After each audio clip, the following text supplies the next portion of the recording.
Welcome to 360 Tamil. இன்னைக்கு இந்த வீடியோல கிரைம் பேட்ரோல்ல இருக்க ஒரு பர்டிகுலர் எபிசோடோட கதையை பத்தி தான் பார்க்க போறோம். இந்த எபிசோடு ஹிந்தில மட்டும் தான் இருக்கு, தமிழ்ல இல்ல. அதனால மேற்கொண்டு கண்டினியூ பண்ணி பாருங்க. இந்த எபிசோட்ல நீங்க கொஞ்சமும் எதிர்பார்க்காத நிறைய ட்விஸ்ட் அண்ட் டர்ன்ஸ்லாம் வச்சிருப்பாங்க. உண்மையிலேயே சூப்பரா இருக்கும். நான் கதையை சொன்னேன்னு வச்சுக்கோங்களேன், அது ஸ்பாயிலரா போயிடும். அதனால ஸ்பாயில் பண்ணாம நேரடியா நான் கதைக்குள்ள போறேன். எக்ஸ்பிளனேஷனுக்குள்ள போறதுக்கு முன்னாடி வீடியோக்கு ஒரு லைக்க போடுங்க.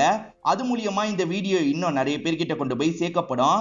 மேற்கொண்டு டைம் வேஸ்ட் பண்ணாம நம்ம நேரடியா எக்ஸ்பிளனேஷனுக்குள்ள போயிடலாம். எபிசோடு ஸ்டார்டிங் சீனே குருன்னு ஒருத்தரை காட்டுறாங்க. இந்த ஊர்லயே பெரிய ஆளா இவர் தான் இருப்பாரு. பத்திரத்தெல்லாம் வாங்கி காசெல்லாம் தருவாரு. அந்த மாதிரி காசு வாங்கினா ஆனந்த்னு ஒருத்தர் இந்த இடத்துல பேசுறதுக்காக வந்திருக்காரு. என் பத்திரத்தை திரும்பி தாங்க, நான் வேற ஒருத்தங்க கிட்ட அந்த இடத்த விற்க போறேன். இப்ப நல்ல ரேட்டுக்கு போகுது, நான் வித்துட்டேன்னா காசு கிடைச்சிரும், உங்க கடனை அடைச்சிடுறேன் அப்படின்ற மாதிரி சொல்றாரு. ஆனா இவர் இருக்கார்ல, நீ முதல்ல காசு தந்து பத்திரத்தை வாங்கிக்கோ, காசு தரதுக்கு முன்னாடி பத்திரத்தை தரமாட்டேன்னு சொல்றாரு. அப்படிலாம் சொல்லாதீங்க, என் அம்மா உடம்பு முடியாம இருக்காங்க, நீங்க தந்தீங்கன்னா உதவியா இருக்கும்ன்ற மாதிரிலாம் ஆனந்த் கேக்குறாரு. அப்படிலாம் பண்ண முடியாது, கிளம்புன்ற மாதிரி குரு சொல்றாரு. ஆனா இந்த ஆனந்த் கேட்க மாட்டாரு, திரும்ப திரும்ப தொல்லை பண்ணிக்கிட்டே இருக்காரு. இது எல்லாத்தையும் குருவோட மச்சான் கவனிக்கிறாரு. அதான் மாமா முடியாதுன்னு சொல்றாருல, எதுக்காகடா இன்னும் இந்த இடத்துல நின்னுட்டு இருக்க, முதல்ல கிளம்பு அப்படின்ற மாதிரிலாம் சத்தம் போடுறாரு. இவர் சத்தம் போடுறதை கேட்டு அவன் ரொம்ப பயந்துடுறான். இந்த மச்சானோட பேரு முகேஷ் அப்படின்றது.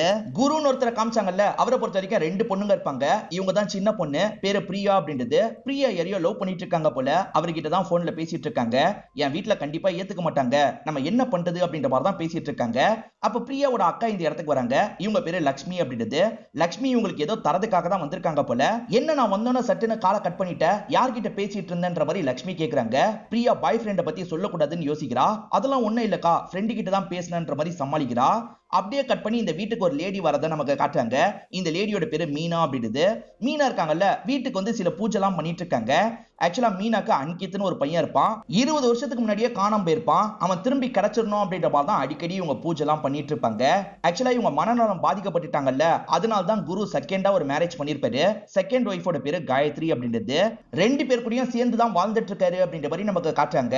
இந்த வாட்டி கண்டிப்பா என்னோட பையன் சீக்கிரமா கிடைச்சிருவாங்க, பாபா தான் சொன்னாரு அப்படின்ற மாதிரிலாம் ஒய்ஃப் சொல்றாங்க. பாபா ஒவ்வொரு வாட்டியும் சொல்றாரு, நீங்களும் நிறைய காசெல்லாம் செலவு பண்றீங்க, ஆனா உங்க பையன் கிடைக்கிற மாதிரியே இல்லன்ற மாதிரி காயத்ரி பேசுறாங்க. நிறைய செலவு பண்றது காயத்ரிக்கு சுத்தமா பிடிக்கவே மாட்டேங்குது. அதெல்லாம் இல்ல, இந்த வாட்டி கண்டிப்பா என்னோட பையன் கிடைச்சிருவான் அப்படின்ற மாதிரி மீனா சொல்லிட்டு இருக்காங்க. மீனாக்கு எப்பவுமே லட்சுமி தான் சப்போர்ட் பண்ணுவாங்க போல. நீங்க கவலைப்படாதீங்க, கண்டிப்பா அன்கித் அண்ணன் கிடைச்சிருவாரு, நீங்க செய்ய வேண்டிய விஷயத்தெல்லாம் செஞ்சுக்கிட்டே இருங்கன்ற மாதிரிலாம் அவங்கள சமாதானப்படுத்திட்டு இருக்காங்க.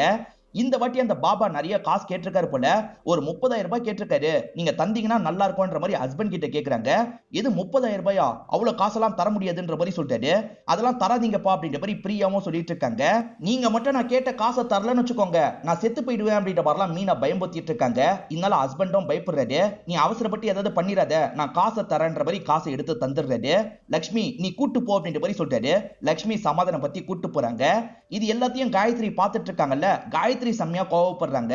இந்த மாதிரி ஒவ்வொரு வாட்டி காசு கேட்கும் போது நீங்க தந்துகிட்டே இருக்கீங்க, அவங்க காசெல்லாம் என்ன பண்றாங்கன்னே தெரியல, நல்லா ஏமாந்துட்டு இருக்காங்கன்ற மாதிரிலாம் திட்டுறாங்க. இவருமே சோகமா உட்காந்துட்டு இருக்காரு. அப்ப லட்சுமி இந்த இடத்துக்கு வந்துடுறாங்க. பெரியமாவோட இந்த ப்ராப்ளம் சீக்கிரமா சால்வ் ஆயிடும், நம்ம எல்லாருமே சேர்ந்து சந்தோஷமா இருக்கலாம் அப்படின்ற மாதிரிலாம் ஆறுதல் சொல்லிட்டு இருக்காங்க. அப்படியே கட் பண்ணி ஒரு வீட்டை காட்டுறாங்க. வெளியே போன ஹஸ்பண்ட் இப்பதான் வீட்டுக்கு வந்திருக்காரு. ஒய்ஃபும் இந்த வாட்டியாவது வேலை கிடைச்சதா அப்படின்ற மாதிரி கேக்குறாங்க. ஆக்சுவலா இவங்க ரெண்டு பேருக்கு கல்யாணம் ஆகி 6 மாசம் தான் ஆயிருக்கும். அதுக்குள்ள இவருக்கு வேலை போயிருக்கும். இவர் வேலைக்காக ட்ரை பண்ணிருப்பாரு, இன்னைக்கும் கிடைக்கலன்ற மாதிரி சொல்றாரு. இதனால ஒய்ஃப் செம்மையா டென்ஷன் ஆயிடுறாங்க. நீங்க தேடுறீங்களா இல்ல சும்மா சுத்திட்டு இருக்கீங்களா, நீங்க வேலை கிடைச்சாதான் இதுக்கப்புறம் வீட்டுக்குள்ள வரணும், நீங்க முதல்ல கிளம்புங்கன்ற மாதிரிலாம் சொல்றாங்க. எங்க போறது, நீ இப்பெல்லாம் பேசாதன்ற மாதிரி சொல்றாரு. அதெல்லாம் முடியவே முடியாது, முதல்ல நீங்க கிளம்புங்க, வேலை கிடைச்சா வீட்டுக்குள்ள வாங்க, காசு இல்லைன்னா வீட்டு பக்கமே வரக்கூடாது அப்படின்ற மாதிரிலாம் துரத்தி விடுறாங்க. அப்படியே கட் பண்ணி ரோட்ல ஒரு லேடி நடந்து போயிட்டு இருக்கிறத நமக்கு காட்டுறாங்க. இப்ப பைக்ல ரெண்டு பசங்க இந்த இடத்துக்கு வராங்க. இந்த லேடி கிட்ட அட்ரஸ் எல்லாம் கேக்குறாங்க. இந்த லேடி சொல்லிட்டு இருக்கும் போது சட்டுன்னு செயினை புடிங்கிட்டு இங்க இருந்து கிளம்புறாங்க. இந்த லேடியும் துரத்துறதுக்கு ட்ரை பண்றாங்க, ஆனா அவனுங்க தப்பிச்சிடுறாங்க. மீனா ஒரு பாபாவை பத்தி சொன்னாங்கல்ல, அந்த பாபாவை பாக்குறதுக்காக தான் வந்திருக்காங்க. நீங்க கேட்ட மாதிரியே 30,000 ரூபாய் நான் கொண்டு வந்திருக்கேன், இந்த வாட்டி கண்டிப்பா என்னோட பையன் கிடைக்கணும், ஏதாவது வழி சொல்லுங்க அப்படின்ற மாதிரிலாம் கேக்குறாங்க. கண்டிப்பா உங்க பையன் நாளைக்கு கிடைப்பான், நீங்க கோயில்ல போய் தேடி பாருங்க, நிச்சயம் கிடைப்பான்ற மாதிரி சொல்றாரு. இவங்க இருக்காங்க பாத்தீங்களா, இவங்க தம்பியை கூட்டிட்டு கோயிலுக்கு வந்துடுறாங்க. தம்பியோட பேரு முகேஷ்ன்ற மாதிரி சொல்லியிருப்பேன். இவங்க பையன் அன்கித் காணாம போகும்போது அவரோட கழுத்துல ஒரு டாலர் இருந்திருக்கும். அதே சமயம் கையில ஒரு தழும்பு மாதிரி இருக்கும். அந்த தழும்பு வச்சுதான் ஒவ்வொருத்தரா இவங்க செக் பண்ணிட்டு இருக்காங்க. அந்த இடத்துல ஒருத்தர் படுத்துட்டு இருக்காரு. அவரை செக் பண்ணலான்ற மாதிரி பக்கத்துல போய் இவங்க செக் பண்றாங்க. அவர் கையில பார்த்தா தழும்பு இருக்கு. அதே மாதிரி கழுத்துல டாலர் இருக்கு. அன்கித் எப்படி இருக்குன்ற மாதிரிலாம் கேக்குறாங்க. ஆனா இவரோட பேர் அன்கித் கிடையாது. என் பேர் அன்கித் இல்லன்ற மாதிரி சொல்றாரு. இல்ல நீ அன்கித் தான் அப்படின்ற மாதிரி இவங்க சொல்றாங்க. நீங்க என்ன பேசுறீங்கன்னு எனக்கு புரியலன்ற மாதிரிலாம் சொல்றாரு. நீ தான்ப்பா என்னோட பையன், என் வீட்டுக்கு வான்ற மாதிரிலாம் இவங்க கையோட வீட்டுக்கு கூட்டு வராங்க. அவர் ஒன்னும் புரியாம வேடிக்கைலாம் பார்த்துட்டு இருக்காரு. 20 வருஷத்துக்கு முன்னாடி காணாம போன நம்ம பையன் கிடைச்சிட்டான், இதுக்கப்புறம் நம்ம கூட தான் இருப்பான்ற மாதிரிலாம் இவங்க சொல்றாங்க. அந்த நபருக்கு ஒண்ணுமே புரியல. அவர் பேசாம அன்கிதா இங்கேயே இருந்துடலாம்னு யோசிக்கிறாரு. ஏன்னா இங்க வசதி எல்லாம் பெருசா இருக்குல்ல, சரி இங்கேயே இருந்துடலாம்னு யோசிக்கிறாரு. ஆனா வீட்டை சேர்ந்தவங்க இருக்காங்கல்ல, யாரா நீ, முதல்ல இங்க இருந்து கிளம்புன்ற மாதிரிலாம் சொல்லிட்டு இருக்காங்க. அப்ப இந்த இடத்துக்கு லட்சுமி வந்துடுறாங்க. அம்மாவை கஷ்டப்படுத்தாதீங்க, கொஞ்ச நாள் வேணா இந்த நபர் இங்கேயே இருந்துகிட்டோம், அம்மாவை சமாதான பத்தி அதுக்கப்புறமா இந்த நபரை அனுப்பிக்கலான்ற மாதிரி சொல்றாங்க. சரின்ற மாதிரி கடைசியில குருவுமே ஏத்துக்கிறாரு. அப்படியே கட் பண்ணி பைக்ல திருடுற இந்த 2 பேரை நமக்கு காட்டுறாங்க. ஒருத்தர் வேலையை முடிச்சு நடந்து போயிட்டு இருக்கும் போது இவனுங்க இருக்காங்கல்ல, பின்னாடி வழியா வந்து சட்டுன்னு அவரோட போனை புடுங்கிட்டு போயிடுறாங்க. இந்த வீட்டுக்கு வந்திருக்க நபர் அன்கிதா என்னன்னு தெரியல. இதுக்கப்புறம் அன்கித்னே கூப்பிடுறேன். அன்கித் இப்ப முகேஷ் கூட தான் பைக்ல போயிட்டு இருக்காரு. முகேஷ் இருக்காருல, இது எல்லாம் என்னோட மாமாவோட இடம் தான் அப்படின்ற மாதிரி காமிச்சிட்டு இருக்காரு. இப்ப இவர் இருக்காருல, இந்த இடத்தை எப்படியாவது நம்ம எழுதி வாங்கிடணும், அந்த அம்மாவை ஏமாத்தி தான் எழுதி வாங்கணும் அப்படின்ற மாதிரிலாம் யோசிக்கிறாரு. இப்ப அம்மா பையனை நல்லபடியா கவனிச்சுக்கிறாங்க. இவர் இருக்காருல, நான் பிசினஸ் பண்ண போறேமா, மும்பைல என்னோட ஃப்ரெண்ட்ஸ் எல்லாம் நிறைய பேர் இருக்காங்க, அவங்கள பார்த்து காசெல்லாம் கலெக்ட் பண்ண போறேன், நான் போயிட்டு 6 மாசத்துல வந்துடுறேன் அப்படின்ற மாதிரி சொல்றாரு. என்னப்பா இப்படி சொல்ற, ஏற்கனவே நான் உன்னை ரொம்ப மிஸ் பண்ணேன், இப்பதான் திரும்பி எனக்கு கிடைச்சிருக்க, திரும்பி போறேன்னு சொன்னா எப்படி, உனக்கு காசு தானே வேணும், அம்மா ரெடி பண்றேன்ற மாதிரி சொல்றாங்க. எப்படிமா ரெடி பண்ணுவீங்கன்ற மாதிரி இவர் அப்பாவியா கேக்குறாரு. இவங்களுமே இரு வரன்ற மாதிரி டாக்குமெண்ட் எல்லாம் எடுக்கிறதுக்காக போறாங்க. ஆக்சுவலா அந்த இடம் இவங்க பேர்ல தான் இருக்கும், அந்த இடம் என் பேர்ல தான் இருக்கு, நீ இதை வச்சு ஏதாவது பண்ணணும்னா பண்ணிக்கோன்னு சொல்றாங்க. இவங்களை ஏமாத்தி கொஞ்சம் கொஞ்சமா காசை கறக்கலான்ற மாதிரி இவருமே முடிவு பண்றாரு. இப்ப 15 நாள் கழிச்சு அந்த இடத்தை நமக்கு காட்டுறாங்க. ரங்கான்றவர் தான் இந்த இடத்தை வாங்கியிருக்காரு போல. இவருக்கு தீபக்னு ஒரு பையன் இருக்கான். இப்ப இவங்க எல்லாருமே சேர்ந்த மாதிரி அந்த இடத்துல வேலை எல்லாம் பண்ணிட்டு இருக்காங்க. இந்த வழியா வந்துட்டு இருக்க குருவும் மச்சான கவனிச்சிடுறாங்க. என் இடத்துல நீ என்னடா பண்ணிட்டு இருக்க அப்படின்ற மாதிரி குரு கோவப்படுறாரு. ஆக்சுவலா ரங்காக்கும் குருக்கும் ஏற்கனவே பிரச்சனை எல்லாம் இருக்கும். ரங்கா இருக்கார்ல, உன் வீட்டுக்கு புதுசா உன் பையன் வந்திருக்கான்ல, அவன் தான் இந்த இடத்தை வித்தான்ற மாதிரி சொல்றாரு. யாருக்கு யாரா பையன், அவன் ஒண்ணு என்னோட பையன் கிடையாது, ஒழுங்கு மரியாதையா அந்த இடத்தை எனக்கு திரும்பி தந்துரு அப்படின்ற மாதிரிலாம் குரு கோவப்பட்டு இருக்காரு. இவங்க 2 பேர் சண்டை போட்டுக்கும் போது தான் வேற ஒரு விஷயம் நமக்கு தெரிய வருது.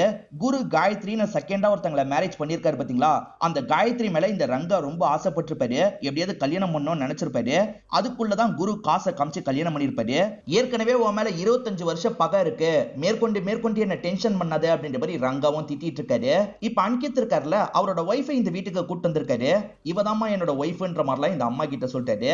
இவன் வந்தது பத்தாதுன்னு இப்ப ஒய்ஃபை வேற கூட்டு வந்துட்டான் அப்படின்ற மாதிரி ஃபேமிலியில இருக்க எல்லாருமே பயங்கரமா கோவம் எல்லாம் பட்டுட்டு இருக்காங்க. அன்கித்தோட ஒய்ஃப் பேரு தேவி அப்படின்றது. மீனா இருக்காங்கல்ல, இதெல்லாம் உனக்கு தான் அப்படின்ற மாதிரி நிறைய நகையெல்லாம் காட்டுறாங்க. தேவிக்கு சந்தோஷம் தாங்கல, பயங்கரமா சந்தோஷப்படுறாங்க. இப்ப இவருமே எல்லாரையும் அனுப்பிட்டு தேவி கிட்ட பேசுறாரு. இந்த மாதிரி ஒரு லைஃப் தானே ஆசைப்பட்ட, இப்ப சந்தோஷமான்னு கேக்குறாரு. ரொம்ப சந்தோஷம்ன்ற மாதிரி சொல்றாங்க. அப்ப குரு இந்த இடத்துக்கு வந்துடுறாரு. யார் வீட்டுல யாரா இருக்கிறது, முதல்ல 2 பேருமே கிளம்புங்க அப்படின்ற மாதிரிலாம் துரத்தி விட்டுட்டு இருக்காரு. பையனையும் மருமகளையும் எதுக்காக துரத்தி விடுறீங்க, அவங்களை அனுப்பி விட்டீங்கன்னு வச்சுக்கோங்க, நான் செத்து போயிடுவேன்ற மாதிரிலாம் ஒய்ஃப் மிரட்டுறாங்க. நீ செத்தா கூட பரவாயில்லன்னு சொல்றாரு. மீனா சட்டுன்னு கையை அறுத்துடுறாங்க. இதனால ரத்தம் ஊத்திட்டு இருக்கு. இவருமே பதட்டமா இவங்களை ஹாஸ்பிட்டலுக்கு கூட்டு போற வேலையெல்லாம் பார்த்துட்டு இருக்காரு. வேற ஒரு நாள் நைட்டு நேரம் குரு இருக்காரு பாத்தீங்களா, ஆனந்த்னு ஒருத்தன் கூட பைக்ல வந்துட்டு இருக்காரு. ஸ்டார்டிங் காமிச்சாங்கல்ல, அவர் கூட பைக்ல வந்துட்டு இருக்காரு. அப்ப அந்த 2 திருடங்க இவங்களை அட்டாக் பண்றதுக்காக வராங்க. எட்டி மிதிச்சு இவங்களை கீழே தள்ளிடுறாங்க. ஒழுங்கா நகையெல்லாம் கழட்டி தாங்கன்ற மாதிரி கேட்டு வாங்கிட்டு இருக்காங்க. இந்த குரு மட்டும் பிரச்சனை பண்றாரு. அதனால ஒருத்தன் இருக்கான் பாத்தீங்களா, கத்தியை வச்சு குத்திடுறான். அப்படியே கட் பண்ணி இன்ஸ்பெக்டரையும் டீமையும் நமக்கு காட்டுறாங்க. பைக்ல போய் 2 பேர் திருடுறத பத்தி ஏற்கனவே உங்களுக்கு தெரிஞ்சிருக்கும். அப்படி திருட ட்ரை பண்றவங்க நேத்து ஒருத்தரை கொலை பண்ணிருக்காங்க. ஊர்லயே அவர் தான் பெரிய ஆளு அப்படின்ற மாதிரிலாம் இவங்க பேசிக்கிறாங்க. அந்த கேஸ் இப்பதான் இவங்க கைக்கு வந்திருக்கு போல. இந்த கேஸை நம்ம ஹேண்டில் பண்ணலாம் அப்படின்ற மாதிரி அந்த ஸ்பாட்டுக்கு கிளம்பி வந்துடுறாங்க. அந்த ஸ்பாட்டை பார்த்தா சுத்தி எதுவுமே இல்லாத மாதிரி தான் இருக்கு. இங்க சிசிடிவி இருக்கிறது கஷ்டம் தான், இருந்தாலுமே இருக்கான்னு செக் பண்ணுங்கன்னு ஒரு டீம் அனுப்பி விடுறாரு. அதே மாதிரி அங்க இருந்து ஆனந்த் கிட்ட என்னதான் நடந்தது அப்படின்ற மாதிரிலாம் விசாரிக்கிறாரு. இவன் சொல்லி முடிச்சோன்னு இன்ஸ்பெக்டர் இருக்கார்ல, இவனை லாக் பண்றாரு. குருவை கொண்டவங்க ஒன்ன மட்டும் எதுக்காக விட்டுட்டு போனாங்க, அப்ப நீ தானே இந்த பிளான் எல்லாம் போட்டன்ற மாதிரி கேக்குறாரு. சார் நான் எதுக்காக சார் இந்த பிளான் எல்லாம் போட போறேன், எனக்கும் இதுக்கும் சம்பந்தம் இல்லை அப்படின்ற மாதிரிலாம் சொல்லிட்டு இருக்காரு. அப்ப செக் பண்ண ஆளுங்க இந்த இடத்துக்கு வந்துடுறாங்க. சார் ரொம்ப லாங்ல தான் சிசிடிவி இருக்கு, அந்த ரூட் வழியா தான் பைக் போகணும்னு அவசியம் இல்லை சார், ஏன்னா வழியிலேயே நிறைய வழி பிரியுது, அதுல கூட அவங்க கிளம்பி போயிருக்கலாம், வண்டியை கண்டுபிடிக்கிறது கஷ்டம்ன்ற மாதிரி சொல்றாங்க. சரி இவருக்கு யாரெல்லாம் எதிரிங்க இருக்காங்கன்ற மாதிரி கேட்கிறாரு. அப்பதான் இவருக்கு ரங்காவோட பேர் தெரிய வருது. சரி ரங்கா கிட்ட விசாரிக்கலாம் அப்படின்ற மாதிரி ரங்காவோட வீட்டுக்கு வந்துடுறாங்க. உங்க 2 பேருக்குள்ள ரீசெண்டா கூட பிரச்சனை நடந்ததுல அப்படின்ற மாதிரி கேக்குறாங்க. ஆமா சார், அவன் பையன் தான் இடத்தை எனக்கு வித்தான், ஆனா திரும்பி கேட்டு என்கிட்ட இருந்து இடத்தை வாங்கிட்டான் ரங்கா கோவமா சொல்றாரு. 25 வருஷத்துக்கு முன்னாடி காயத்ரியை கல்யாணம் பண்றதுக்காக இவங்களுக்குள்ள பிரச்சனை எல்லாம் நடந்தது பாத்தீங்களா, அதை பத்தி கூட இன்ஸ்பெக்டரோட டீமுக்கு தெரிஞ்சிருக்கு. அதை பத்தி எல்லாம் இவர்கிட்ட கொஸ்டின் பண்றாங்க. ஆமா சார், பகை இருந்தது உண்மைதான் அப்படின்ற மாதிரிலாம் சொல்லிட்டாரு. அதை மனசுல வச்சுதான் கொலை பண்ணிருக்கீங்களா அப்படின்ற மாதிரி இன்ஸ்பெக்டர் கேட்கிறாரு. சார் என்ன சார் பேசுறீங்க, அதெல்லாம் 25 வருஷத்துக்கு முன்னாடி நடந்த விஷயம், நான் கொலை பண்ணனா 25 வருஷத்துக்கு முன்னாடியே பண்ணிருப்பேன்ற மாதிரி சொல்றாரு. இன்ஸ்பெக்டர் என்ன நினைக்கிறாருன்னா இப்ப நடந்த பிரச்சனைனால ட்ரிகர் ஆயிருக்கலாம், அதனால கூட இப்படி பண்ணிருக்கலாம் அப்படின்ற மாதிரிலாம் யோசிக்கிறாரு. சரி அந்த வீட்டுல போய் பேசி பாப்போன்ற மாதிரி வீட்டுக்கு வந்துடுறாரு. உங்களுக்கு யார் மேல டவுட் இருக்குன்னு கேட்கிறாரு. எல்லாருமே அன்கித்தோட பேரை தான் சொல்றாங்க, அவன் வந்ததுல இருந்து தான் பிரச்சனைன்னு சொல்றாங்க. இப்ப அன்கித்துமே இந்த இடத்துக்கு வந்துடுறாரு. அன்கித்தை எப்படி அந்த லேடி வீட்டுக்கு கூட்டு வந்தாங்க அப்படின்றத அன்கித்து சொல்றாரு. எனக்கும் என்னோட அப்பாக்கும் எந்த பிரச்சனையும் இல்லைன்ற மாதிரி சொல்றாரு. அவருக்கு தெரியாமே இடத்தை வித்திருக்க, அப்புறம் எப்படி பிரச்சனை இல்லைன்னு சொல்றேன்ற மாதிரி இன்ஸ்பெக்டர் கோவப்படுறாரு. சார் அம்மா தான் பிசினஸ்க்காக அந்த இடத்தை வித்துக்கோன்ற மாதிரி என்கிட்ட சொன்னாங்கன்ற மாதிரி சொல்றாரு. மேற்கொண்டு நடந்த விஷயத்த நமக்கு காட்டுறாங்க. ஆக்சுவலா அப்பா கோவப்பட்டாருன்னு தெரிஞ்சோன்னு இவர் இருக்கார்ல, திரும்பி காசை வாங்கியிருப்பாரு. அப்பா என்ன மன்னிச்சிருங்க அப்படின்ற மாதிரி காசை திரும்பி இவர்கிட்ட தந்திருப்பாரு. நான் உங்களோட பையன் தான்ப்பா, நீங்க சொல்ற விஷயத்த தான் நான் பண்ணுவேன், உங்களுக்கு கீழே கூட நான் வேலை பாக்குறேன்ற மாதிரிலாம் சொல்றாரு. அப்பவும் சந்தோஷமா இவரை கட்டிலாம் புடிச்சிட்டு இருக்காரு. சார் இதுதான் உண்மையில நடந்தது அப்படின்ற மாதிரிலாம் இவர் சொல்றாரு. நான் வந்ததுனால சொத்தெல்லாம் பிரியோன்ற மாதிரி இந்த வீட்டுல இருக்கவங்க பயப்படுறாங்க, அதனால தான் என்ன பிளேம் பண்றாங்க அப்படின்ற மாதிரிலாம் இவர் சொல்லிட்டு இருக்காரு. இப்ப அம்மாவான மீனா கிட்ட பேசுறாங்க. அவன் பிசினஸ் பண்ணணும்னு கேட்டான், அதனால தான் பத்திரத்தெல்லாம் நான் தந்தேன்ற மாதிரி இவங்க சொல்றாங்க. சரி உங்க பையன் கிடைக்கிறதுக்கு யாரு காரணம்ன்ற மாதிரி விசாரிக்கிறாங்க.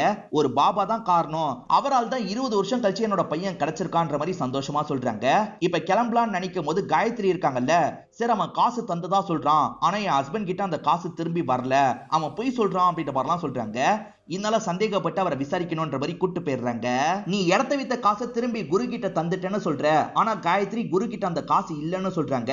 2 பேர்ல யார் சொல்றது உண்மை அப்படின்ற மாதிரிலாம் கேக்குறாங்க. சார் நான் சொல்றது உண்மைதான், அவங்க கூட பொய் சொல்லலாம், அந்த காசை அவங்க ஏதாவது பண்ணிருக்கலாம், பொண்ணுங்களுக்காக ஏதாவது பண்ணிருக்கலாம்னு சொல்றாரு. 2 பேர்ல யார் சொல்றத நம்புறதுன்னு உங்களுக்கு தெரிய மாட்டேங்குது. ஆக்சுவலா பைக்ல வர 2 பேர் இருக்காங்கல்ல, நிறைய பேர்கிட்ட திருட மட்டும் தான் செஞ்சிருப்பாங்க, ஆனா இந்த வாட்டி தான் கொலை பண்ணிருக்காங்க. திட்டமிட்டு கொலை பண்ணாங்களா இல்ல திருட்டப்ப சாதாரணமா பண்ணாங்களா அப்படின்ற மாதிரிலாம் இவங்க கன்ஃபியூஸ் ஆயிட்டு இருக்காங்க. சரி அந்த பாபாவை பார்த்து பேசலான்ற மாதிரி பாபாவை பாக்குறதுக்காக வந்துடுறாங்க. பாபா கிட்ட கிண்டல் பண்ற மாதிரிலாம் பேசிட்டு இருக்காங்க. பாபா இன்னும் கொஞ்ச நேரத்துல நீங்க பயங்கரமா அடி வாங்க போறீங்க, அது உங்களுக்கு தெரியுதா அப்படின்ற மாதிரிலாம் கேக்குறாங்க. சார் வேணா சார்னு சொல்றாரு. ஆனா இவங்க இருக்காங்கல்ல, வா ஸ்டேஷனுக்குன்ற மாதிரி வேகமா இங்க இருந்து பாபாவை இழுத்துட்டு போறாங்க. பஞ்சாயத்து ஆபீஸ் மாதிரி இருக்கும் பாத்தீங்களா, அந்த இடத்துக்கு தான் இப்ப அன்கித் வந்திருக்காரு. இவர் உள்ள போலான்னு நினைக்கும் போது ஆனந்த் அந்த இடத்தை விட்டு வெளியே வராரு. இவருமே ஆனந்த் கிட்ட சாதாரணமா பேசுறாரு. அதுக்கப்புறம் தான் உள்ள போறாரு. இந்த எல்லா விஷயத்தையும் லட்சுமி இருக்காங்கல்ல கவனிச்சிட்டு இருக்காங்க. இவன் எதுக்காக பஞ்சாயத்து ஆபீஸ்க்கு வந்திருக்கான்ற மாதிரிலாம் கவனிக்கிறாங்க. குருவோட பேர்ல 4-5 இடங்கள் இருக்கும். இப்ப அந்த இடங்களுக்கெல்லாம் குரு சைன் போடாம மீனா சைன் போட்டா கூட போதும்ல அப்படின்ற மாதிரிலாம் இவர் விசாரிக்கிறாரு. ஆமா சார், மீனா மேடம் சைன் போட்டா கூட போதும்ன்ற மாதிரி இங்க இருக்க ஆளு சொல்றாரு.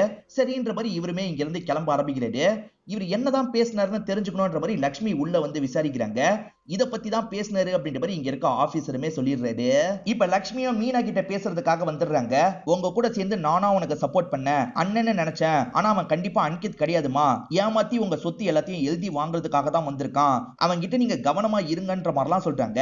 இதை கவனிச்சிட்டு இருக்க முகேஷ் இருக்கார்ல, இன்னைக்கு அந்த நாயை அடிச்சே சாவடிக்கிறேன்ற மாதிரிலாம் சொல்லிட்டாரு. அப்படிலாம் அவசரப்பட்டு பண்ணாது அப்படின்ற மாதிரி மீனா சொல்றாங்க.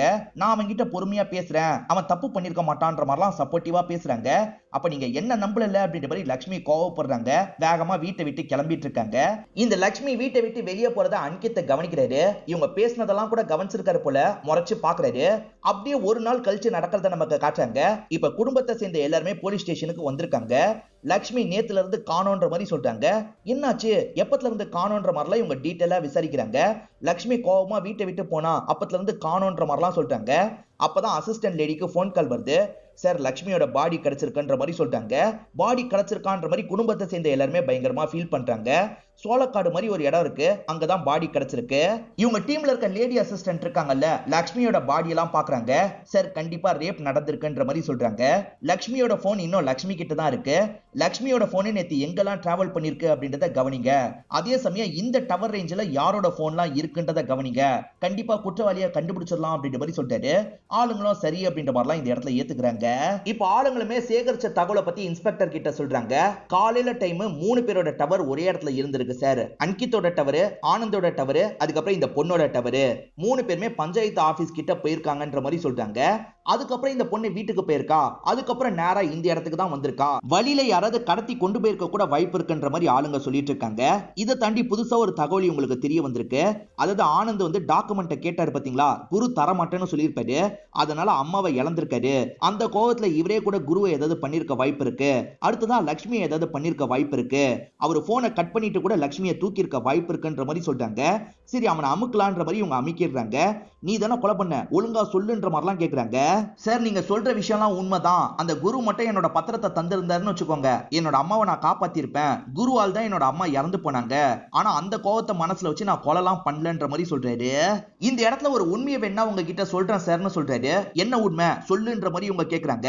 அன்னைக்கு நைட்டு 2 பேர் வந்தாங்கல்ல, அவங்க கண்டிப்பா திருடுறதுக்காக வரல சார், குருவை கொல்றதுக்காக தான் வந்திருக்காங்க. ஏன்னா குரு பெருசா பிரச்சனை எல்லாம் பண்ணல, இருந்தாலுமே குருவை கத்தியெல்லாம் அவங்க குத்துனாங்க. சோ வேணும்ட்டே கொலை பண்றதுக்காக தான் வந்திருக்காங்க சார். ஆனா நான் இந்த விஷயத்த பண்ணல சார், தயவு செஞ்சு என்ன விட்டுருங்கன்ற மாதிரிலாம் கெஞ்சி கேட்கிறாரு. அப்படிலாம் உன்னை விட முடியாது அப்படின்ற மாதிரி இவருமே தலைமுடியெல்லாம் பிடிக்கிறாரு. இவங்கிட்டயும் அடிச்சு விசாரிங்க அப்படின்ற மாதிரிலாம் சொல்றாரு. பாபாவை இவங்க தூக்குனாங்கல்ல, அப்பத்துல இருந்து அடி அடின்னு அடிச்சிருப்பாங்க. இப்பதான் பாபா எனக்கு தெரிஞ்ச எல்லாத்தையும் சொல்லிடுறேன், தயவு செஞ்சு என்ன விட்டுருங்கன்ற மாதிரிலாம் கேட்கிறாரு. இதனால இன்ஸ்பெக்டர் வந்துடுறாரு. இவன் சொல்றதெல்லாம் ரெக்கார்ட் பண்ணுங்கன்ற மாதிரி ஆளுங்க கிட்ட சொல்றாரு. என்ன நடந்தது ஒழுங்கா சொல்லுன்ற மாதிரி கேட்கிறாங்க. இவர் சில விஷயத்த சொல்றாரு, என்ன சொன்னாருன்றதை நமக்கு காட்ட மாட்டாங்க. இவரு சொல்றது மூலியமா ஒருத்தர் மாட்டிக்கிறாரு. யார் மாட்டிக்கிறானா, முகேஷ் தான் மாட்டிக்கிறாரு. இப்ப முகேஷ் கிட்ட என்ன நடந்ததுன்னு கேக்குறாங்க. முகேஷும் நடந்த விஷயத்த சொல்றாரு. இவரோட மாமா குரு இருக்கார்ல, இவருக்கு பெருசா காசே தரமாட்டாரு.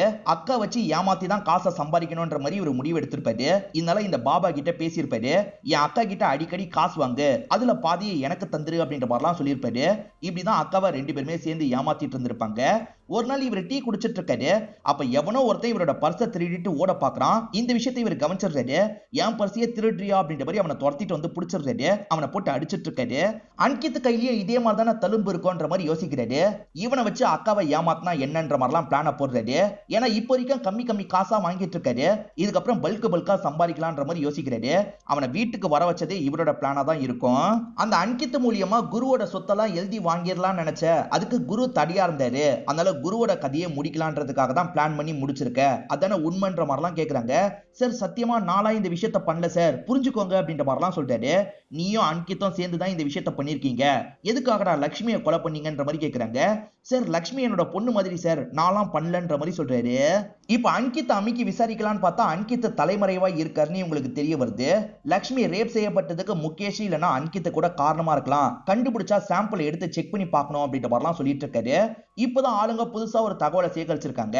அதாவது தங்கச்சி பிரியா இருக்கா பாத்தீங்களா, அந்த ரங்காவோட பையனை தான் லவ் பண்ணிட்டு இருக்கா. மணிக்கணக்கா 2 பேருமே பேசிட்டு இருக்காங்கன்னு உங்களுக்கு தெரிய வருது. ரங்காவோட பையன் பேரு தீபக்னு சொல்லியிருப்பேன். இவங்க 2 பேர் தான் ரொம்ப நேரம் பேசிக்கிறாங்கன்னு தெரிய வருது.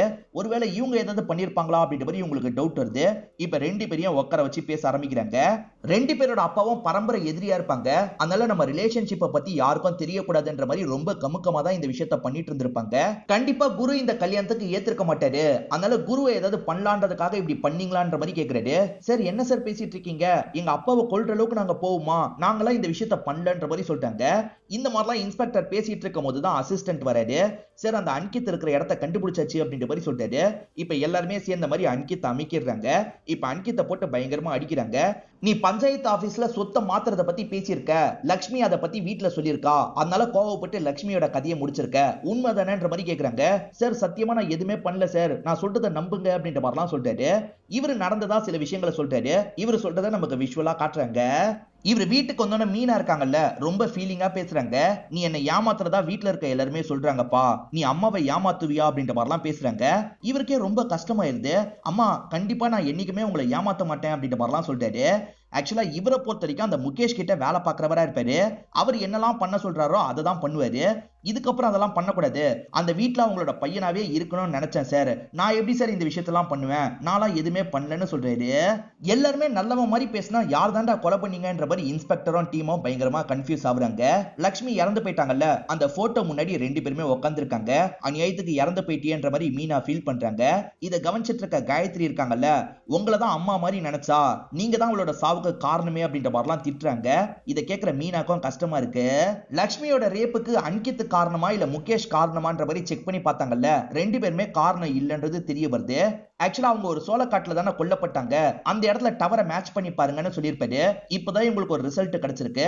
பப்ளுன்ற ஒரு நபரோட நம்பர் தான் அந்த இடத்துல ஆக்டிவா இருந்திருக்கும். அந்த பப்ளு யாருன்னு பாத்தீங்கன்னா ரங்கா கிட்ட வேலை பார்க்கறவனா இருப்பான். அவனை அமுக்கணும்னு யோசிக்கிறாங்க.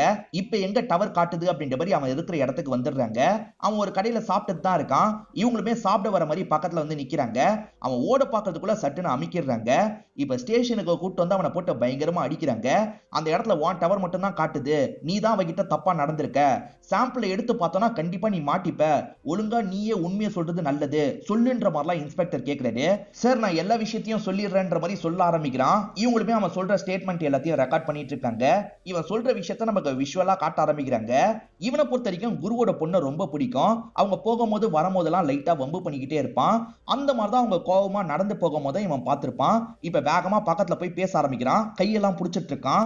இதுக்கப்புறம் இந்த மாதிரிலாம் பண்ணன்னு வச்சுக்கோ, என்னோட மாமா கிட்ட சொல்லிடுவேன்ற மாதிரி சொல்றாங்க. உன் அப்பா கிட்ட சொல்லிடுவேன்னு நீ சொல்லும் போதே பயப்பில்ல, இப்போ உன்னோட அப்பன் கூட இல்ல, யார் என்ன பண்ண முடியும்ன்ற மாதிரிலாம் ரொம்ப மோசமா நடந்துக்கிறான். இவங்க தப்பிக்க ட்ரை பண்ணும்போது மண்டிலே அடிச்சிடறான். இவங்கள கார்க்குள்ள ஏத்திடுறான். ஒரு இடத்துக்கு கூட்டு வந்து இவங்க கூட ஒன்னா இருந்துடுறான். இவங்க மயக்கத்துல இருக்கும் போது தான் இவங்க கூட ஒன்னா இருந்திருப்பான். ரொம்ப நாள் நினைச்சது நடந்துருச்சு அப்படின்ற மாதிரிலாம் இவங்க கிட்ட கிண்டல் பண்ற மாதிரி சொல்லிட்டு இருக்கான். உன் குடும்பத்துல யார்கிட்டயும் சொல்லணும்னு நினைக்காத, ஏன்னா இதெல்லாம் வீடியோவா இருக்குன்ற மாதிரி இவன் சொல்றான். அப்ப கூட லட்சுமி பயப்பட மாட்டாங்க. நான் முதல்ல போலீஸ் கிட்ட போறேன்ற மாதிரி கிளம்ப பாக்குறாங்க. இவன் என்ன பண்றான்னா மண்டிலேயே ஒரு போடு போடுறான். இவங்க இறந்து போயிருப்பாங்க. இப்போ உன்னை காப்பாத்த உன்னோட அப்பா கூட இல்லன்ற மாதிரி இவன் கொஞ்சம் கிண்டலா சொல்லியிருப்பான். அப்பாவையும் நீ தானே கொலை பண்ண, ஒழுங்கா சொல்லுன்ற மாதிரிலாம் கேக்குறாங்க. ஆமா சார், அப்பாவையும் நான் தான் கொலை பண்ணேன், வேற ஒருத்தர் சொல்லி தான் பண்ணன்ற மாதிரி இவன் சொல்றான். யார் சொல்லி பண்ணிருப்பானா, அந்த ரங்காவோட பையனான தீபக் சொல்லி தான் பண்ணிருப்பான். ஆனா தீபக் இருக்கார்ல, நாளா இவனை கொலை பண்ண சொல்லுன்ற மாதிரி சொல்றாரு. ஏன்டா இப்படி போய் சொல்ற, நீ சொல்லி தானே பண்ணன்ற மாதிரி அவன் சொல்லிட்டு இருக்கான். இப்பதான் நடந்த விஷயத்த நமக்கு காட்டுறாங்க. ஆக்சுவலா அந்த அப்பா பைக்ல வந்துட்டு இருக்கிறத ரெண்டு பேர் கவனிச்சிட்டு இருப்பாங்க. இவனும் இவன் கூட்டாளியும் கவனிச்சிட்டு இருப்பாங்க. வேணுட்டே தான் அந்த இடத்துக்கு வந்து கதையை முடிச்சிருப்பாங்க. தீபக் சொல்லி தான் இவன் பண்ணிருக்கான் போல. நீ எதுக்காக பண்ண சொன்னேன்னு முதற்கொண்டு டீட்டெயிலா அவன் சொல்லிட்டான். இதுக்கப்புறமா தப்பிக்க முடியாது, ஒழுங்கா உண்மையை சொல்லுன்ற மாதிரிலாம் தீபக்க மடக்குறாங்க. இல்லனா ட்ரீட்மெண்ட் வேற மாதிரி இருக்கும்னு பயமுறுத்துறாங்க. இவனுமே ஆமா சார் நான் தான் பண்ணன்ற மாதிரி இந்த இடத்துல ஏத்துக்கிறான். இவன் மட்டும் இல்ல, அந்த குருவோட பொண்ணும் இதுக்கு உணர்ந்தியா இருப்பாங்க. அதாவது பிரியான்ற பொண்ணு இருந்தாங்கல்ல, அவங்களும் உணர்ந்தியா இருப்பாங்க. சீக்கிரம் அப்பா சொத்தெல்லாம் பிரிச்சு தந்துருவாரு, அதுக்கப்புறம் அப்பா விருப்பம் இல்லைனாலும் பரவாயில்ல கல்யாணம் பண்ணிக்கலாம் அப்படின்ற மாதிரிலாம் யோசிச்சிருப்பாங்க. அப்பன்னு பார்த்தா அன்கித் இருக்கார்ல, நடுவுல வந்திருப்பாரு. கொஞ்சம் கொஞ்சம் சொத்தா அவர் எடுத்துட்டு இருப்பாரு. இவங்களுக்கு பயம் வந்திருக்கும். டிரைவர் அவரோட ஃப்ரெண்டு கூட சேர்ந்து திருட்டு வேலை பண்றது தீபக்கு தெரிய வந்திருக்கும். நீ தான் இதை பண்றேன்னு எனக்கு தெரியும், திருடுற மாதிரி போய் குருவோட கதையை முடிச்சிரு, உனக்கு 5 லட்சம் ரூபாய் தரேன்ற மாதிரி சொல்லிட்டாரு. எனக்கு 5 லட்சம் ரூபாய் வேணாம், 3 லட்சம் ரூபாய் போதும், அதுக்கு பதிலா எனக்கு லட்சுமி வேணும்ன்ற மாதிரி கேட்கிறாரு. இது என்னோட அக்கா வேணுமான்ற மாதிரி தங்கச்சி கோவப்படுறாங்க. ஏ வேணும்னா தப்பான அர்த்தத்துல சொல்ல, இவனுக்கு உன்னோட அக்கா லட்சுமியை பிடிக்கும், நம்ம ரெண்டு பேர் லவ் பண்ணிட்டு இருக்க மாதிரி இவங்க ரெண்டு பேர் லவ் பண்ணா என்னன்ற மாதிரிலாம் இவர் சமாதானம் சொல்லியிருப்பாரு. சரின்ற மாதிரி இவங்களுமே ஏத்திருப்பாங்க. இவங்க சொல்லிதான் அவன் கதையை முடிச்சிருப்பான். ஆனா கதையை முடிச்சதுக்கு அப்புறம் அதிக அட்வான்டேஜா எடுத்து லட்சுமி கிட்ட தப்பா நடந்திருப்பான். இதெல்லாம் தங்கச்சி பார்த்து பயங்கரமா ஷாக் ஆயிருப்பாங்க. நீ லைஃப்ல சந்தோஷமா இருக்கிறதுக்காக உன்னோட அப்பாவையும் அக்காவையும் சாக விட்டுருக்க, உனக்கு அசிங்கமா இல்லையான்ற மாதிரி அந்த பொண்ணை திட்டுறாரு. சம்பந்தப்பட்ட எல்லாரையும் கூட்டு போங்கன்ற மாதிரி சொல்றாரு. இதோடயே இந்த கதையை நமக்கு முடிச்சிடுறாங்க. இந்த கதையில வந்த ட்விஸ்ட் அண்ட் டர்ன்ஸ்லாம் உங்களுக்கு பிடிச்சிருக்கோன்னு நம்புறேன். இந்த வீடியோ உங்களுக்கு பிடிச்சிருந்ததுன்னா லைக் பண்ணுங்க, கமெண்ட் பண்ணுங்க, மறக்காம 360 தமிழ் சேனலை சப்ஸ்கிரைப் பண்ணுங்க. தொடர்ச்சியா இந்த மாதிரி வீடியோக்கள் வந்துகிட்டே தான் இருக்கும்.